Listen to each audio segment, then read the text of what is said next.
अस्सलाम वालेकुम गाइस, उम्मीद है आप सब खैरियत से होंगे। मैं आप सबको अपने चैनल में वेलकम करता हूं। हम 9th क्लास की मैथमेटिक्स जो पढ़ रहे थे 1.3 एक्सरसाइज के क्वेश्चन नंबर 6 तक प्रीवियस वीडियो में सॉल्व कर लिया था। बाकी आज हम क्वेश्चन नंबर 7 और 8 करेंगे इंशाल्लाह। क्वेश्चन नंबर 7 में कहता है कि इफ़ 2 और एक मैट्रिक्स गिवन है +3 और एक मैट्रिक्स है इज इक्वल टू 7, 10, 18, 1 फाइंड ए और बी। ये दो मैट्रिक्स उसने दी हैं और उसके साथ कोई चीज़ मल्टीप्लाई हो रही है। एक के साथ 2 है, एक के साथ 3 है और इक्वल है किसी और मैट्रिक्स के साथ, तो वो कहता है कि ए और बी की वैल्यू फाइंड करें। अब चूँकि ये मैट्रिक्स इक्वल हैं तो उसके ऑर्डर भी सेम होंगे और इनके एंट्रीज भी हमने सेम पुट करके ए और बी की सॉल्व करते हैं। डेट लिखते हैं मैं क्वेश्चंस को। पहला मैट्रिक्स है 2, 4 - 3a +3 है और साथ में मैं उसकी वैल्यूज लिखता हूँ 1b और 8 - 4 इक्वल किस चीज़ का है 7, 10 और 18, 1। ये मैंने क्वेश्चंस लिख लिया।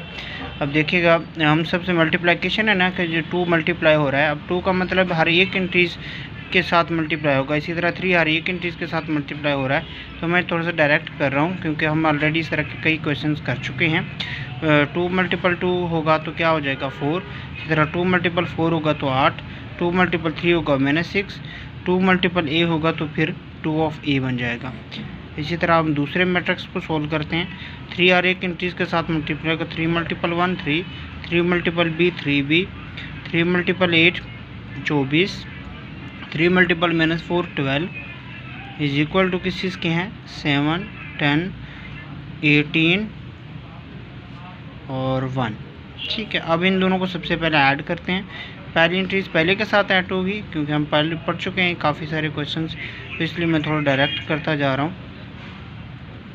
पहली एंट्रीज पहले के साथ ऐड करेंगे तो 7 आ जाएगा, 8 + 3b आ जाएगा, -6 + 24 कितना बच जाएगा 18 आ जाएगा। इसी तरह 2a - 12 आ जाएगा। ठीक है, इक्वल टू किस चीज़ के होगा, वही गिवन मैट्रिक्स के इक्वल होगा, मैंने वो लिखा। अब पहली एंट्रीज पहले के साथ इक्वल है, इसी तरह ये एंट्रीज इसके साथ इक्वल है, इनको तो हमने छेड़ना ही नहीं। अब इस एंट्रीज को मैं इसके इक्वल लिख लेता हूँ कि 8 + 3b इज इक्वल टू किस चीज़ के होगा 10 के, या 3b एक तरफ लिख लेता हूँ, 10 8 आगे लेके चलता हूँ तो नेगेटिव का बन जाएगा, तो ये क्या बन जाएगा 3b और ये क्या हो जाएगा 2। अब b की वैल्यू क्या होगी 3 में दोनों साइड से डिवाइड कर देता हूँ तो 2/3, ये हमारे पास b की वैल्यू होगी। ठीक है, और इसी तरह मैं a की वैल्यूज ले लेता हूँ 2a, ये वाली टर्म जिसके इक्वल हो गई -12 इज इक्वल टू 1। देन अगर मैं 12 को आगे लेके जाऊँ तो 2a इज इक्वल टू होता है 1 + 12 which is equal to 2a is equal to 13।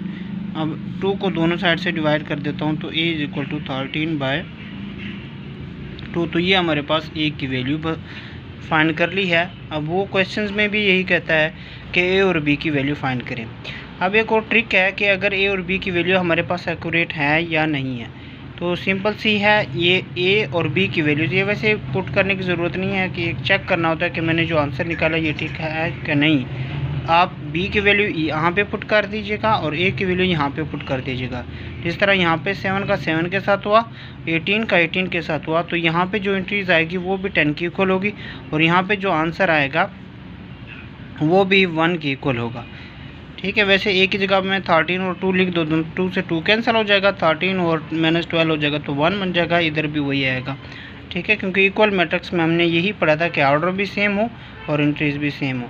अब हम अगला क्वेश्चन करते हैं। वो कहता है इफ़ आप उनके पास a is equal to something and b is equal to, then verify that a + b का transpose is equal to a transpose + b transpose. इसी तरह उन्होंने कहा। अब मैं पहले पार्ट को सॉल्व करता हूँ। वो कहता है कि a + b का ट्रांसपोज। अब a की वैल्यू क्या है, क्वेश्चंस गिवन क्या कहता है a + b का transpose is equal to a transpose + b transpose. मैं लेफ़्ट हैंड साइड को उठा लेता हूँ, यहाँ से a की वैल्यू लिखता हूँ 1201 और प्लस बी लिख लेता हूँ 1120। अब इसके होल का क्या हो जाएगा ट्रांसपोज। पहले इनको ऐड करेंगे, एडिशन मैंने बताया हुआ है, पहली इंट्रीज पहले के साथ ऐड होगी, दूसरी इंट्रीज दूसरे के साथ, तो ये 3 हो जाएगा, तीसरी तीसरे के साथ, चौथी चौथे के साथ ऐड होगी। तो ये अब इसका ट्रांसपोज अगर मैं लेता हूँ तो ट्रांसपोज क्या था कि रो को कॉलम में चेंज करो, तो ये क्या हो जाएगा 2 3 हो जाएगा और ये क्या हो जाएगा 2 1 हो जाएगा। अब इस लेफ्ट हैंड साइड को मैं यहाँ पे रख लेता हूँ। बाकी राइट हैंड साइड में क्या कहता है कि पहले ए का ट्रांसपोज होना चाहिए, फिर आप लोग के क्या होना चाहिए राइट हैंड साइड ए का ट्रांसपोज, ए की एंट्रीज क्या होती हैं 1201 का ट्रांसपोज प्लस बी की एंट्रीज क्या है 1120 का ट्रांसपोज। पहले मैं ट्रांसपोज करता हूँ फिर ऐड करूँगा। रो को इस रो को मैं कॉलम में चेंज कर देता हूँ, इस रो को मैं कॉलम में चेंज कर देता हूँ, ठीक है। इसी तरह प्लस कर देता हूँ, इस रो को मैं कॉलम में चेंज कर देता हूँ, इस रो को मैं फिर कॉलम में चेंज कर देता हूँ। अब मैं ऐड करने लगा हूँ, ठीक है। पहली इंट्रीज पहले के साथ, दूसरी इंट्रीज दूसरे के साथ, तीसरी तीसरे के साथ, चौथी चौथी के साथ। अब ये लेफ़्ट हैंड साइड में जो आंसर आया वो 2231 है और लेफ़्ट हैंड साइड में जो आंसर है वो 2231 है, ठीक है। तो ये लेफ़्ट हैंड साइड और राइट हैंड साइड इक्वल हुआ, तो यही चीज़ उसने बताया हुआ था कि ए प्लस बी का ट्रांसपोज जो है वो A transpose plus B transpose के इक्वल है। इसी तरह आप लोगों के पास जो बी है क्वेश्चन पार्ट 2 है, वहाँ पे सिर्फ आपने सब्ट्रैक्ट करना है कि ए माइनस बी का जो पहले माइनस कर देना है फिर उसका ट्रांसपोज लेना है। फिर जो राइट हैंड साइड रहते हैं वहाँ पे पहले ए का ट्रांसपोज लें फिर बी का ट्रांसपोज, फिर उनको सब्ट्रैक्ट कर दें तो आंसर दोनों का इक्वल आ जाएगा। अब हम अगले पार्ट की तरफ जा रहे हैं। वो कहता है कि ए प्लस ए का ट्रांसपोज इज सिमेट्रिक।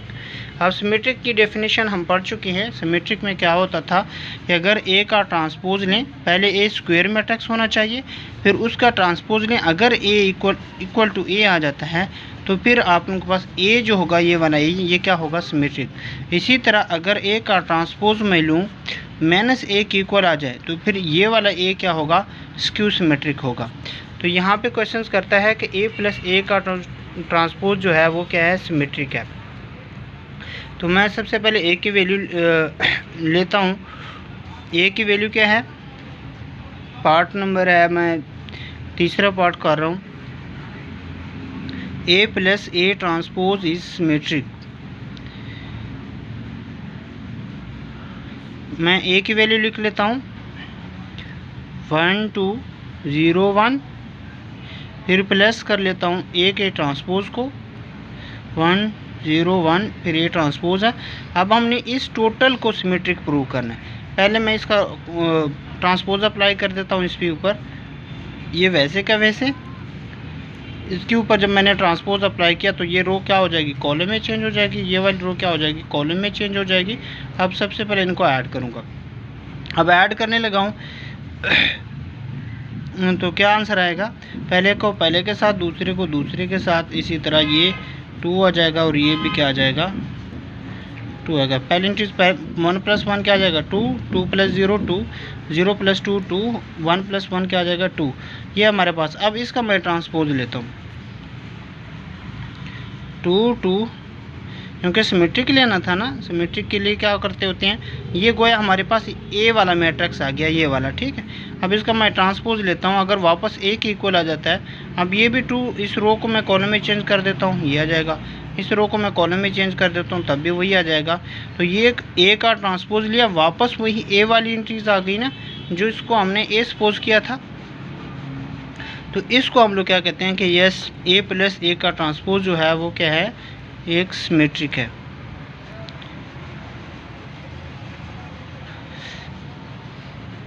इसी तरह बी पार्ट जो है वो चलो स्क्यू सिमेट्रिक वाला मैं कर लेता हूँ, बाकी जो पार्ट है वो फिर आप कर लीजिएगा। अब वो कहता है कि ए मैं बी माइनस बी ट्रांसपोज, वो कहता है बी माइनस बी का जो ट्रांसपोज है वो स्क्यू सिमेट्रिक है। स्क्यू सिमेट्रिक का तरीका तो मैंने बता दिया था कि कैसे आना है, तो मैं चलो सॉल्व करता हूँ। बी माइनस बी का ट्रांसपोज इज स्क्यू सिमेट्रिक।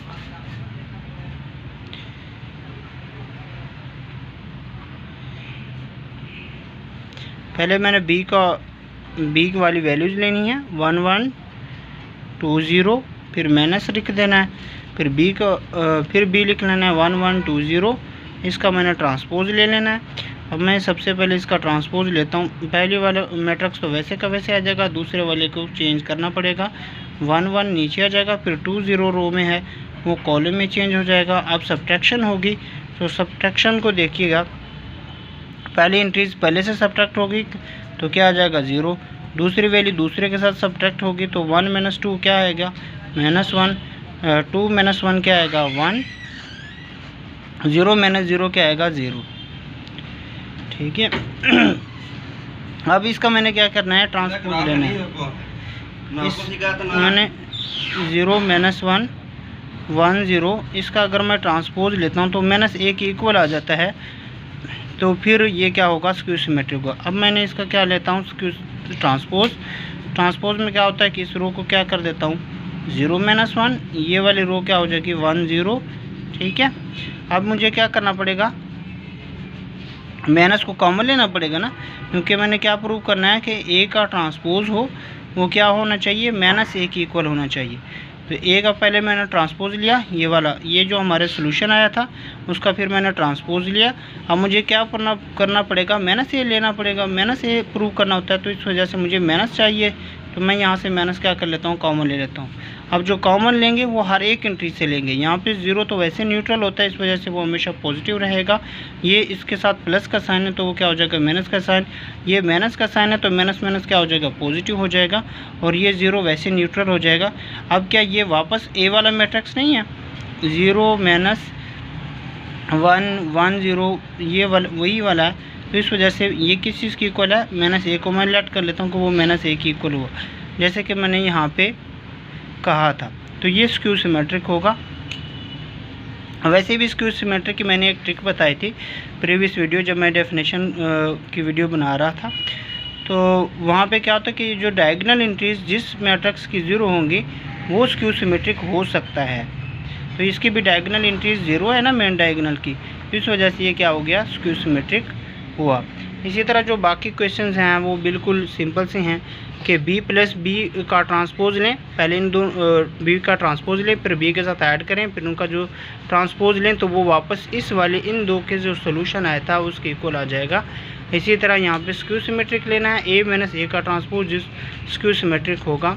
अगर ये वीडियो अच्छी लगी हो तो चैनल को सब्सक्राइब कीजिएगा और दोस्तों के साथ शेयर कीजिएगा। मिलते हैं इस तरह के नए वीडियो के साथ।